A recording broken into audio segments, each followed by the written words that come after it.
ये मेरे हाथ में एक बहुत पुराने ज़माने का लोहे का बोल्ट है। कुछ ये आयरन के टुकड़े हैं, एक टूटा मटका है। अब आप सोच रहे होंगे कि जंगल के बीच में ये सारी चीज़ें कहाँ से आ गईं। तो ये सारी चीज़ें इसलिए आई क्योंकि जहाँ पे मैं चल रहा हूँ इस वक्त, ये किसी ज़माने में एक ट्रैम लाइन हुआ करती थी। आज यहाँ भला पूरा पूरा जंगल है, टीक के पेड़ हैं जो कि प्लांटेशन किए गए, और कई तरह के मुख्तलिफ तरह तरह के पेड़ हैं। लेकिन वो ट्रैम लाइन को गए हुए दसियों साल हो गए, इनफैक्ट 70 साल हो गए। उसके बावजूद उसकी कुछ निशानियाँ यहाँ पे मौजूद हैं। बाकी चीज़ों को तो जंगल ने अपने में समा लिया, लेकिन कुछ कुछ निशानियाँ वो छोड़ गया है। तो आज मैं आपको कहानी सुनाऊंगा इस ट्रैमवे की, नंधौर ट्रैमवे जिसे कहा जाता था। कब ये बनी, कैसे बनी, और फिर क्यों इसका अस्तित्व ख़त्म हुआ, और मैं कैसे इस कहानी से सबसे पहले जुड़ा। तो ये सारी कहानियाँ मैं आज आपको बताऊंगा।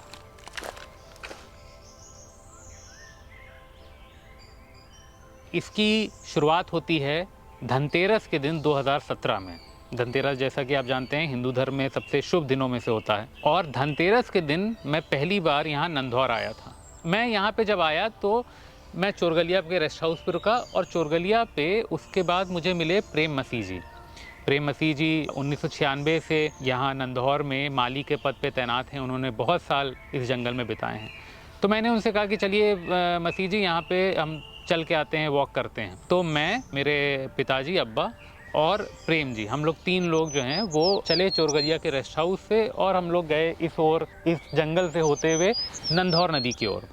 मैंने सुना था कि एक ट्रैम लाइन हुआ करती थी, लेकिन मुझे कुछ ज़्यादा पता नहीं था। फिर जब प्रेम मसीह जी हमें जंगल के ज़रिए ले गए, तो उन्होंने दिखाया कि देखिए यहाँ से ये ट्रैम लाइन जाया करती थी।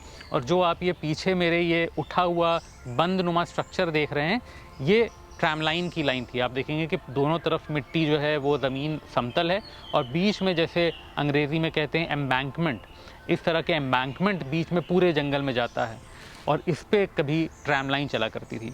खैर, हम लोग ये सब बातें कर ही रहे थे, और मैं इधर ऊपर अंग्रेज़ों के वो नाले, जो नंधौर से पानी के नाले वो लाते थे, उनको देख रहा था। इतनी देर में प्रेम जी का कहीं से उन्होंने आवाज़ दी और कहा कि अरे देखिए हमको क्या मिला। तो मैं दौड़ता हुआ, मैंने सोचा हो सकता है कोई जानवर दिखा उनको, क्या हुआ। और जैसे ही मैं वहाँ पहुँचा तो उन्होंने देखा, देखिए मिट्टी में ट्रैम लाइन के इसी ट्रैक पे, कहीं पे जो ट्रैक था, अब जो ये मिट्टी का ढेर हो गया है, इस पे उनको एक सिक्का मिला। और वो सिक्का जब हमने देखा तो वो 1908 का किंग जॉर्ज का क्वार्टर ऑफ एन आना था, अगर मुझे सही याद है, यानी कि एक आने का चौथाई। मुझे बड़ी अचरज हुई, और हम लोग यही गौर करने लगे कि 1908 का सिक्का, यानी कब से ये सिक्का यहाँ पे पड़ा हुआ था। शायद कभी कोई मज़दूर या कोई इंजन ड्राइवर या कोई और इसकी देखभाल करने वाला लेबरर वगैरह, वो यहाँ से गए होंगे, उनकी शायद जेब से वो सिक्का 100 साल पहले लगभग गिरा, और वो वहीं पड़ा रहा। और क्या खुशकिस्मती कि हम एक बिल्कुल रैंडमली जंगल में चलते हैं, और हमें वो सिक्का 100 साल बाद, ऑलमोस्ट लगभग 100 साल बाद वहीं पे हमें पड़ा मिल जाता है। तो इस तरह से मुझे इस ट्रैमवे से मेरा जुड़ाव हुआ, और उसके बाद फिर मैंने इसके बारे में पढ़ना शुरू किया, ढूंढना शुरू किया। बहुत कम इसके बारे में आपको जानकारी ऐसे मिल पाती है, लेकिन खैर, इतिहासकार के रूप में शायद मेरा यही काम है कि उल्टी सीधी चीज़ें ढूंढते रहना। तो मैंने उसके बाद जब ये ढूंढना शुरू किया तो इसके बारे में मुझे बाकी जानकारियाँ मिलती गईं। पहली बात तो ये आपके मन में सवाल आए कि ट्रैम लाइन बनाने की क्या ज़रूरत है जंगल में, यहाँ कौन, वही बात है कि पैसेंजर चढ़ेगा इस ट्रैम लाइन पे। तो इस ट्रैम लाइन का उद्देश्य लोगों की आवाजाही नहीं था, बल्कि उनका था उद्देश्य जो अंग्रेज़ों का उद्देश्य था, वनों को लेके, यानी कि वनों का दोहन, लकड़ियों को ढुलाई करना। पहले के ज़माने में लकड़ियों की ढुलाई 2 तरीक़ों से होती थी। या तो आमतौर पे बैल जो हैं उनमें जो है वो लकड़ियाँ, लोग लेबरर्स, मज़दूर लकड़ी काटते थे, और उसके बाद बैल में जो है उसको लाद के ले जाया जाता था, या कई बार हाथियों से उसको निकाला जाता था। लेकिन जैसा कि आप समझ सकते हैं, बहुत ये धीमा प्रोसेस था, और बहुत मेहनत भी इसमें लगती थी। मोटर गाड़ी उस समय तक आई नहीं थी जंगलों की तरफ जो जा सके। तो ये बात हुई कि क्या इसका उपाय निकाला जाए। तो कुछ अंग्रेज़ अफसरों ने ये उपाय निकाला कि हम क्यों ना एक रेलवे लाइन छोटी डाल दें जंगलों में, ताकि ये हो सके कि जहाँ पे पेड़ों के कटान हुआ है, जहाँ पे लकड़ी की बल्ली काटी गई है, उसी पॉइंट से उसको लोड कर दिया जाए ट्रेन पे। ट्रेन से वो फिर जाके किसी मेन रेलवे लाइन में मिल जाए और वहाँ से फिर उसकी जहाँ भी उसको निकासी करना है, जहाँ भी उसको भेजना है, वो वहाँ भेज दी जाए। तो इस तरह से 15 अक्टूबर सन 1924 में इस ट्रैमवे को बनाने का ऑर्डर पास हुआ। उसी नवंबर के महीने से काम शुरू हो गया 1924 में, और लाइन बनाई गई लालकुआ से लेकर यहाँ मछली बंद तक। आज के ज़माने में हम लोग इस जंगल को आप आएंगे तो आप पढ़ेंगे कि मछली बंद के नाम से जाने लगा है, लेकिन सही नाम इसका मछली बंद था। मछली बंद क्यों? क्योंकि नंधौर नदी पे आगे एक बंद बनाया गया, जिससे बंद यानी छोटा बांध, जिससे पानी को डाइवर्ट करके, कुछ पानी को डाइवर्ट करके अंग्रेज़ों ने नालियों के ज़रिए चोरगलिया पहुंचाया और फिर आगे गांव में भी ले गए।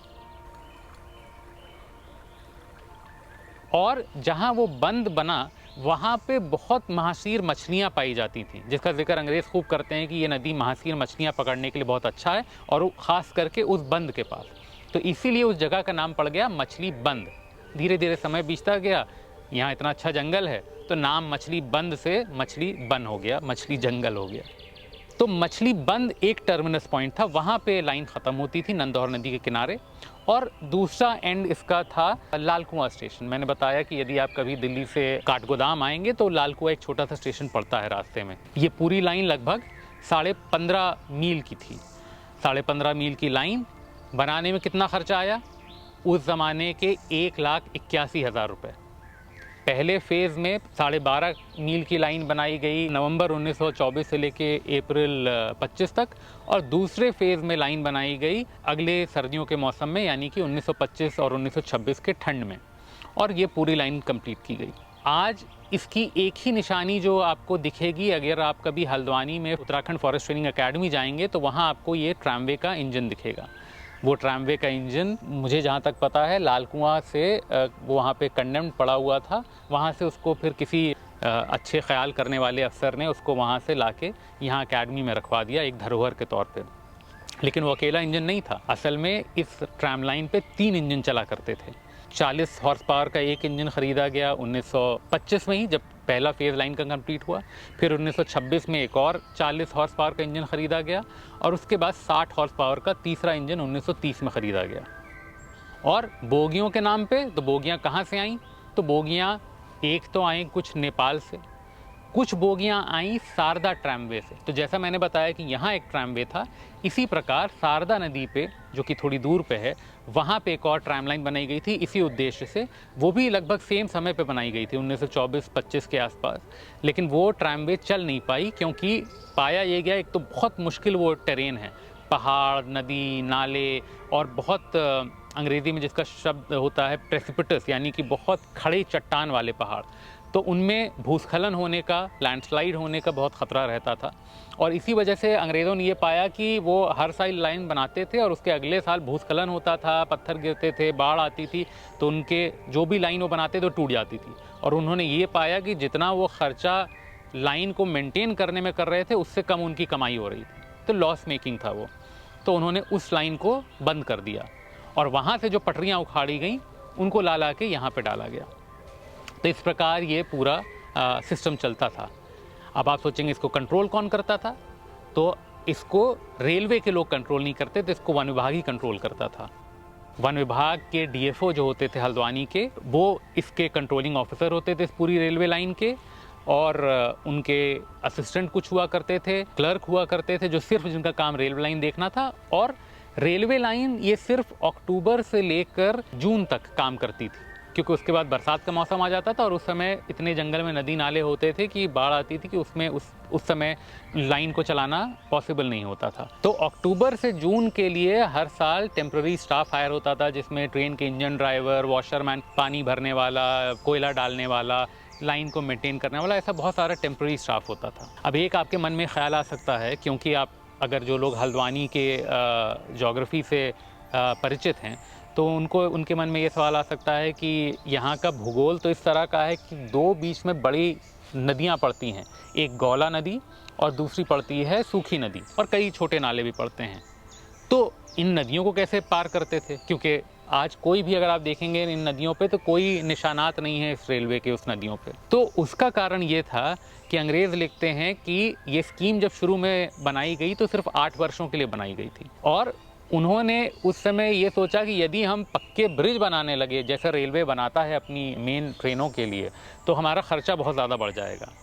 और उन्होंने ये पाया कि ये भाबर की नदियाँ हैं, ऐसे भी ज़्यादातर इन नदियों का जो स्ट्रेच है, जो इनका रिवर बेड है, वो सूखा रहता है अक्टूबर से लेके जून तक।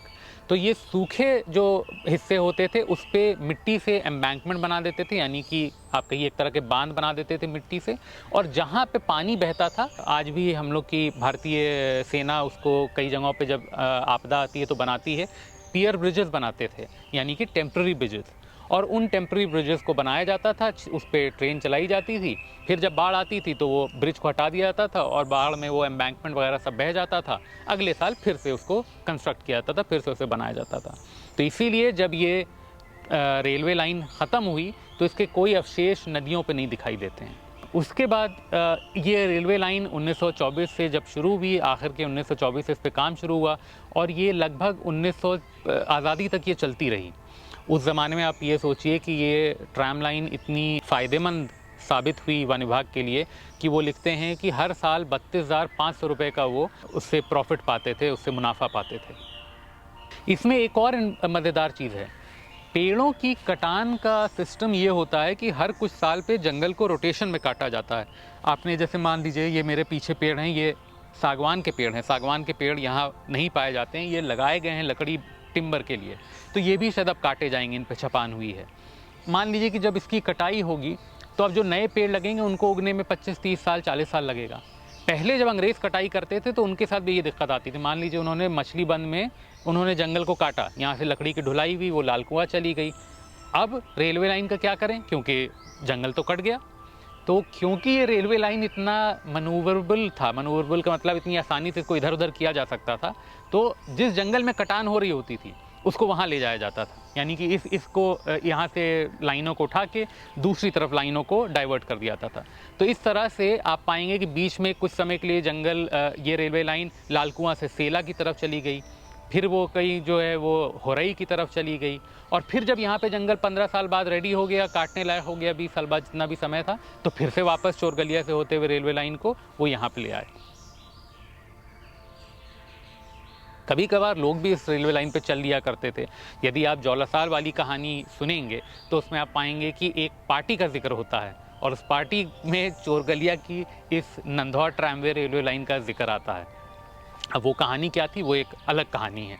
और हाँ, ट्रैमवे ख़त्म हुए 1950 के शुरुआती सालों में, आखिरकार उस ट्रैमवे को बंद कर दिया गया। और बहुत सारी और भी ट्रैमवे इस तरह से हुआ करती थी। उत्तराखंड में देहरादून में एक ट्रैम लाइन हुआ करती, उसके भी कुछ हिस्से यहाँ ला के लगाए गए थे। शारदा का जैसे मैंने बताई ट्रैमवे थी, वो ख़त्म हो गई क्योंकि वो चल नहीं पाई। लेकिन अगर आप जंगल में आज भी चलेंगे, ध्यान से देखेंगे जंगल को, जंगल की ज़मीन को देखेंगे, आसपास अपनी आँखें खुली रखेंगे, तो आपको इस तरह से आज भी लोहे के बोल्ट्स, ये मटकियाँ, ये कुछ आयरन के टुकड़े, प्रेम मसीह जी की तरह, आज हम जब आ रहे थे तो हमें एक चम्मच मिला पीतल का, एक 1957 का कॉइन मिला हमें। तो ये सारे कॉइन ये वगैरह मिलते रहेंगे। प्रेम मसीह जी बताते हैं कि उनको लगभग इतने सालों में 35-40 उन्होंने सिक्के जो हैं वो यहाँ से जमा किए हैं।